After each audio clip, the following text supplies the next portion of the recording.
You're clearing out your late grandfather's basement, moving aside rusted toolboxes and broken clocks, when you find a false panel in the floor. Hidden beneath it is a heavy, military-grade hard drive.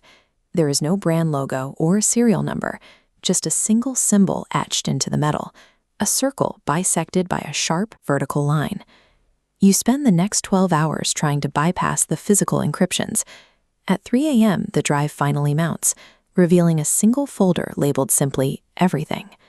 The first documents look like standardized history textbooks, but they are filled with dates that don't align with any school curriculum. You find a file from 1947 detailing a suppressed survey of civilizations that supposedly predated a global flood.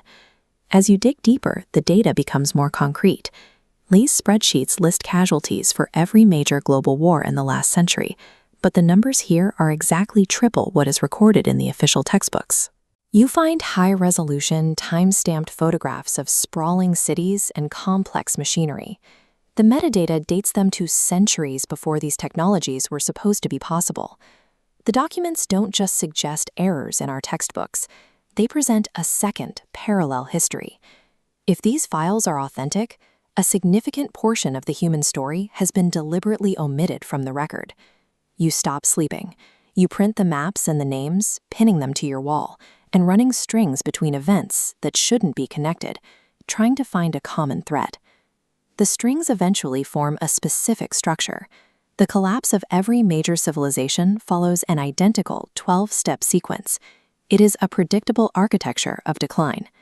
When you apply this timeline to ancient Egypt, the events hit every node in the sequence without deviation. The Roman Empire follows the same path. The trigger events and the chronological spacing between them match the diagram perfectly. Even centuries later, the decline of the Ottoman Empire mirrors the same 12-stage progression. The record shows that this collapse always requires 3 consecutive triggers: an initial economic failure, followed by social fracture, and a final, unifying crisis that serves as the terminal blow. The data suggests history isn't repeating by chance. It looks like a single, engineered program being run over and over again against different civilizations. You test the system by posting one blurred image to an anonymous account. Within 6 hours, the account is gone, and a note is slipped under your door warning you to stop. You flee to Oslo to meet the only contact name you can find in the file structure. You meet a retired professor who tells you the drive was the work of the Permanent Record. They were a shadow group of historians and cryptographers who found things that weren't supposed to be found. He tells you he is the last one left. His colleagues died in a series of staged suicides and unexplained accidents. You learn your grandfather wasn't in logistics. He was a courier. He spent 30 years moving pieces of this record across borders, keeping the archive mobile and alive. Your grandfather hid that drive under the floorboards to ensure the record survived outside the system, protecting it from the same people who erased the professor's colleagues. This 12-node sequence ended historical empires. Now we evaluate modern headlines. Global economic data populates the first 3 stages. Social data fills nodes 4, 5, and 6, matching historical models exactly. We are currently locked into node 7 of a 12-step collapse. Buried in the metadata of the final files is a timestamp.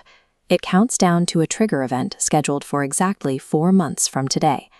You find a letter from your grandfather addressed to you.